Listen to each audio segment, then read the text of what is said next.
Je te propose d'attaquer directement du coup sur les actus et sur le Fonda. Alors, pas mal d'actus. Donc, on a Binance qui cède à Comex, une nouvelle boîte, ses activités pour la clientèle russe. Alors, au début, je vais passer l'info. Tu peux peut-être zoomer un tout petit peu plus?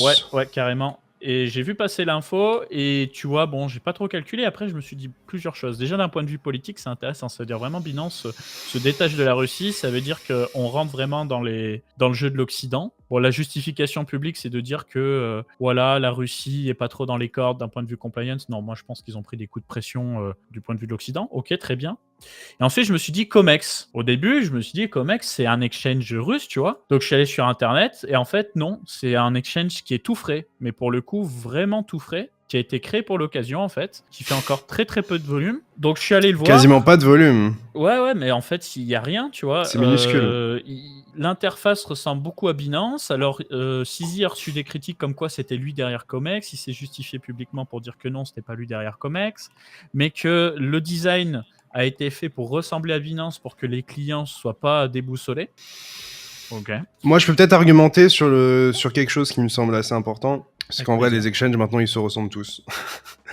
Ça, c'est le premier point. Et le deuxième point, j'en ai pas la certitude, mais j'en ai l'intime conviction.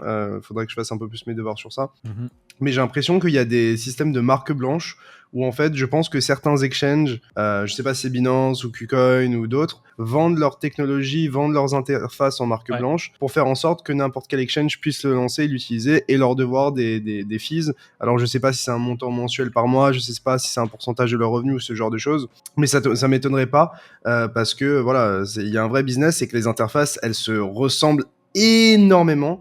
Je me souviens que KuCoin, ça ressemblait énormément. Enfin, BitGet, KuCoin, enfin, il y en avait plusieurs qui se ressemblaient énormément à un moment. Et je me posais justement cette question et je pense que c'est quasiment prouvable. Hein. Mais Bah, tu vois, je voulais ouais. argumenter avec un truc à l'écran et je me rends compte que leur token, ils ont fermé boutique. J'étais même pas au courant, mais ils utilisaient Binance Cloud et c'était une copie de Binance sur la partie exchange, pas la partie interface en front, mais sur la partie exchange. Ouais. Bah, Donc, en tout cas, je devrais faire plus mes devoirs sur ça, mais j'en ai la conviction. À un moment, c'était juste trop flagrant pour moi. Ouais, mais je suis tout à fait d'accord avec toi. Voilà, donc tout ça pour dire Comex n'est pas russe. J'ai pas identifié la structure derrière. Par contre, on sait que tout ce qui est, c'est ce que j'ai écrit, hein, tout ce qui va être arbitrage et tout en cas de problème, c'est géré par le Centre d'arbitrage international de Hong Kong. Hong Kong qui est rattaché à la Chine. Hein. Donc pas très russe tout ça. Voilà, donc c'est à peu près tout pour cette On n'a pas actualité. d'informations sur le montant, sur ce genre de choses. C'est ultra privé, non? Pour le moment, on sait rien, si ce n'est que tous les actifs des clients vont être transférés à Comex, que la transition va durer 1 an. Moi, je trouve ça super bizarre, honnêtement. Bah pour le moment, on sait rien, sauf que la transition va Pourquoi durer 1 an. Pourquoi Binance abandonnerait un territoire qui est aussi large? C'est pour le récupérer plus tard, mais je comprends Non, pas la stratégie de ils le le récupéreront récupérer pas plus. plus tard. Mais tu vois, c'est ça le truc, c'est pourquoi le récupérer plus tard alors que tu vends justement ta filiale russe? Enfin, je Regarde. n'arrive pas encore à expliquer les raisons véritables derrière cette décision, quoi. Bah regarde, l'accord stipule que la société ne conservera aucune part des revenus post-vente, on parle de Binance, et n'aura aucun droit de rachat sur les activités. Donc c'est vraiment, ça dégage. Hein. Et j'ai pas plus d'infos que toi, pour moi, c'est politique, mais je peux pas le prouver. Pour moi, on va dans le sens de l'Occident, tout simplement. Je sais pas, hein, parce que enfin, Binance, ils opèrent dans des zones au-delà de l'Occident, quoi. Mais actuellement, avec ce qui se Pourquoi passe en maintenant Ukraine, alors que genre pourquoi ils l'ont fait que maintenant alors qu'ils auraient et pu le faire bien Binance n'opère pas avant? en Chine. Hein. Oui. Donc, Vraiment zéro? bah ouais, pas en Chine, pas en Inde non plus, je crois. Hein. T'es Donc en sûr de ça? fait, Ça m'étonnerait pour l'Inde, hein. Je quasi sais sûr, ouais, pas. quasi Je sûr. crois l'Inde, ils ont des exchanges différents.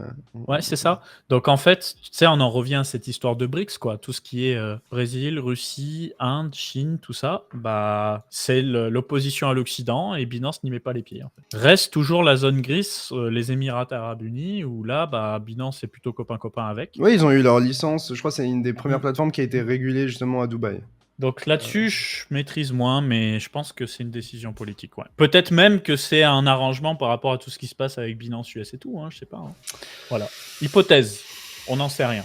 On verra. Ensuite, on a Michael Egorov, qui est donc le fondateur de Curve, vous savez qu'il y avait son gros problème de dette qui lui a tenu à la jambe pendant je ne sais pas combien de temps, où c'est parti en sucette, le jeton CRV il a fondu comme du sucre, on avait peur que Michael se fasse liquider et que ça fasse plonger encore plus le jeton CRV. Il a enfin remboursé sa dette, alors ça a quand même été un sacré épisode, je vais vous le résumer très rapidement. Il a déposé plus de 35 millions de dollars on-chain en token CRV pour pouvoir rembourser sa dette. Et apparemment, il avait une dette initiale de plus de 80 millions de dollars. Et donc, entre ce qu'il a déposé on-chain et ce qu'il a vendu en OTC, il a réussi à rembourser sa dette. Et dis-toi, même après remboursement de la dette, baisse du jeton et tout, actuellement, il détiendrait plus de 250 millions de jetons CRV, soit 130 millions de dollars. Donc, le mec Mais est pas. on sait combien il a perdu dans toute cette opération parce que il a dû perdre des sous. Enfin, en tout cas, il a dû perdre des profits qui étaient latents, quoi. J'ai pas l'info.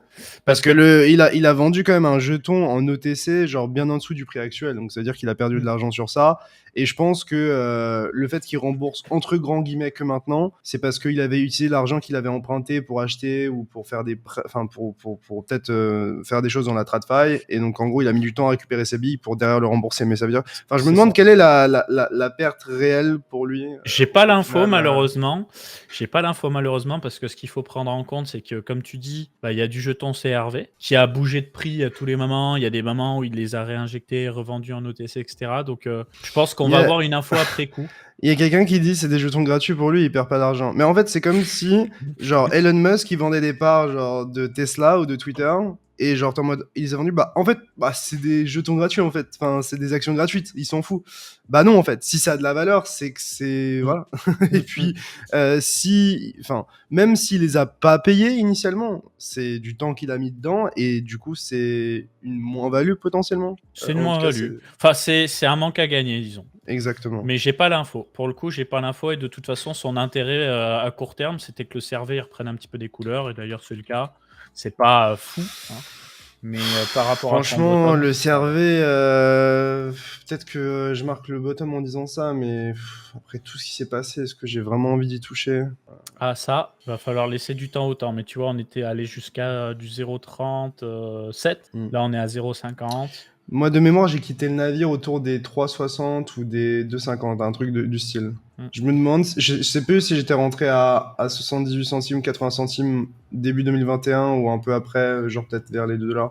Je crois que j'avais pas fait de perte sur le CRV en tout cas, mais extrêmement déçu de comment le prix s'est comporté. Ah bah ça a pris cher, hein. Et puis là, en fait, ça instaure une sorte d'incertitude. Alors certes, il y a plein de choses qui sont réglées.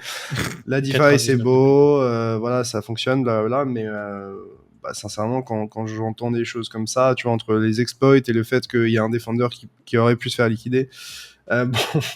Et puis ça te montre à quel point il a du pouvoir aussi, hein. Donc c'est probablement une bonne chose quand t'es founder et quand tu vas avoir un impact sur ton produit ou ton service, mais...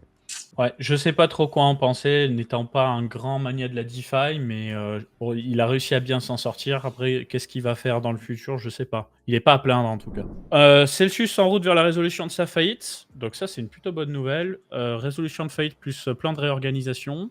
Là, on a un CEO partiel qui a fait un petit discours pour dire que les choses allaient évoluer, qu'il pourrait relancer l'activité. Ce qu'il faut en retenir, c'est que apparemment, 95% des créanciers ont validé le nouveau plan qui a été proposé et qu'il serait question de 67 à 85% des avoirs rendus aux créanciers. Donc, ils ne seront pas totalement remboursés, mais ils ne repartent pas non plus totalement à poil. Donc, si ça peut se régler rapidement... Ça aurait pu être pire, c'est ça que tu veux dire.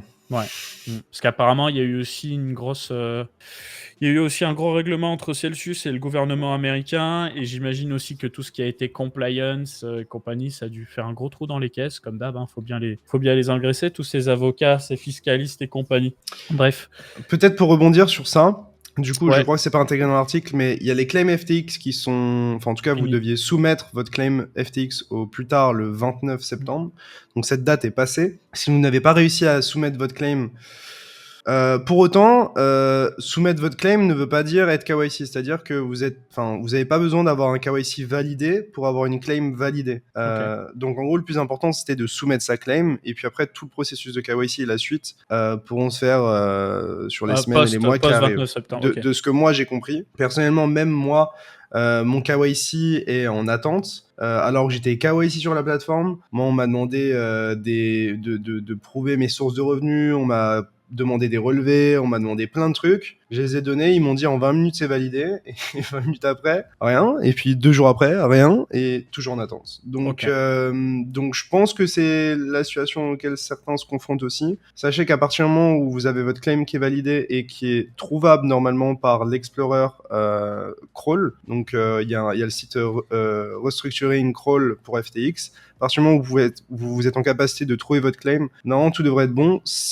Vous devez aussi savoir que sur ce portail, vous pouvez regarder si votre claim y est. Vous pouvez vérifier si votre claim y est à partir de plusieurs informations. Il y a le schedule ID, il y a le claim ID, il y a pas mal d'ID comme ça. Donc il faut bien regarder dans les filtres pour chercher pour indiquer la bonne donnée dans le bon champ.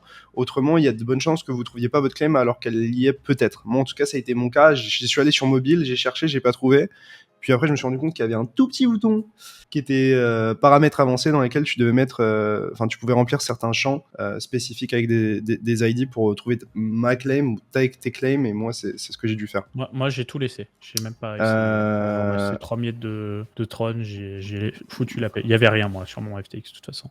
Okay. Lancement retardé de l'euro numérique. Très rapide. Christine Lagarde nous a dit qu'il y en a pour au moins 2 ans pour la monnaie numérique de banque centrale. Donc ça veut dire qu'il y en a pour 5 ans. Plutôt bonne nouvelle, j'ai envie de dire.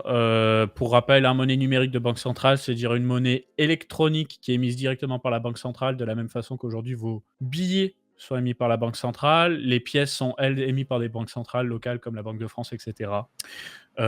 Et il est question, le sujet principal, c'est la vie privée, puisque la BCE n'arrive pas à trouver où placer le curseur en termes de vie privée pour les utilisateurs. Ça pose problème pour les gens directement dans la Banque Centrale Européenne. Et tant qu'ils ne trouveront pas où placer le curseur, c'est pas prêt d'avancer, en sachant que on va pas se mentir. Moi, mon côté complotiste, c'est ils vont tuer le cash et ils vont essayer de nous imposer ça. Mais à chaque fois que j'en parle à des tontons, des tatas, des potes dans des bars et tout, machin, ils me disent jamais de la vie je lâche le cash, jamais ils arriveront à me faire croire qu'on n'a pas besoin de cash. Et ça, c'est plutôt rassurant. Le cash n'est pas prêt de canner dans la tête des gens. Ouais. Moi, mon opinion personnelle, c'est que... En fait, c'est une question de génération, je vais être pessimiste, mais tous ces gens, ils vont canner un jour. Et le jour où ces gens seront morts, tu vas arriver avec des personnes qui sont nées et qui avaient TikTok directement dans les mains, qui payent tout en ligne. Ces gens-là n'auront quasiment pas connu le cash, tu vois, comme des gens n'ont jamais connu le franc, comme des gens... Tu vois ce que je veux dire ? Alors après, pour moi, ça peut se... Enfin, moi, je suis pro-cash, dans le sens où j'aime avoir du cash, j'aime avoir des espèces, et tout ce qui est numérique, c'est bien, mais voilà, si j'ai envie de te filer un billet de 5 euros, j'ai pas envie que nécessairement tout le monde le sache. Si j'ai envie d'aller dans un magasin et acheter pour 20 euros en cash, je sais pas, un téléphone, ou des drogues, ou peu importe, j'ai envie d'être tranquille et éviter que mon banquier le sache. Si j'ai envie d'aller au casino sans que j'ai mon banquier qui m'appelle juste derrière, voilà. Donc, en vrai, le cash a une vraie utilité, et pour moi, c'est clair que, moi, j'aimerais qu'on le garde. Mais il faut être réaliste. Alors, je le suis et je vais te couper. Nous, on travaille derrière des ordinateurs. Toi, t'es parisien. Moi, je suis campagnard de base. Et le nombre incalculable de potes qui sont dans le bâtiment, dans la restauration, dans ci, dans ça, c'est du cash. Hein. On va pas se mentir. Hein. Ouais, mais ça change. Parce que maintenant, ils ont des caisses automatiques et ils sont quasiment obligés pour certains d'avoir des caisses numériques et des caisses qui respectent certains standards pour éviter ça. Non, mais évidemment, mais c'est comme les compteurs électroniques, tu vois. Oui, mais c'est progressif. C'est-à-dire que il y a 5 ans, il n'y en avait pas, ou il y a 10 ans, il n'y en avait pas. Et maintenant, il y en a de plus en plus. Moi, j'ai l'impression qu'il y a de plus en plus de commerçants qui sont obligés d'avoir des caisses qui respectent des standards, etc. C'est leurs fournisseurs qui doivent respecter des standards, d'ailleurs. Et évidemment, si tu veux tricher, tu peux tricher. Et si tu veux prendre du cash ou prendre de l'argent au black d'une certaine manière, comme on dit. Ça. Non, mais voilà. c'est ça. Mais voilà, les caisses sont réglementaires, mais rien t'oblige de l'utiliser. Je pense que personnellement, c'est le genre de choses qui peuvent changer.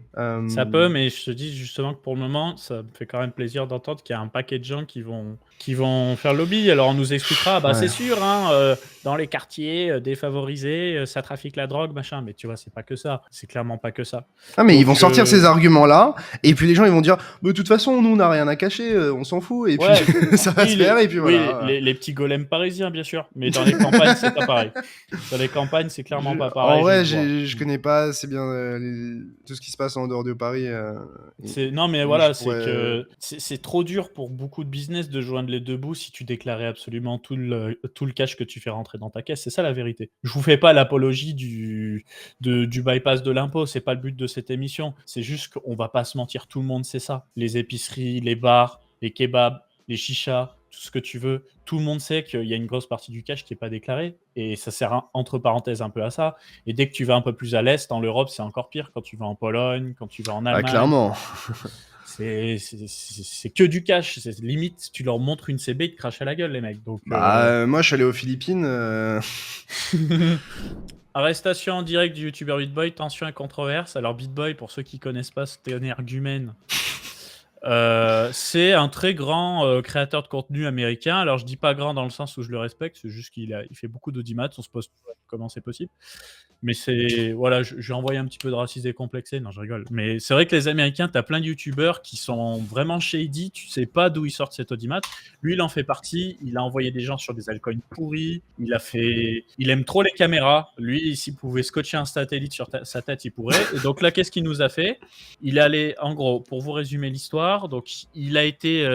Quelqu'un dans le chat qui dit c'est du fake. Franchement, je sais pas. C'est possible que ce soit du fake. Il y a un vrai mugshot et tout, je crois. Enfin, les mugshots, c'est les photos qu'on prend de toi quand tu te fais arrêter et tout. Et... Ouais, enfin, je sais ouais, pas. non, mais il y a moyen qu'il y ait une petite mise en scène parce qu'il aime trop les caméras. Mais en gros, ce qui s'est passé, c'est que il bossait chez Hit Network. Il s'est fait dégager. La Il se justification. fait dégager de sa propre chaîne YouTube. Hein. Ouais, en gros, on a dit la justification, c'est qu'il gérait mal son argent et qu'il prenait des substances. Et quand tu vois certains lives, je pense qu'il devait s'envoyer des potos de CC frérot. Je peux te garantir qu'il faisait des paris Dakar, lui, tension. Hein. Bref.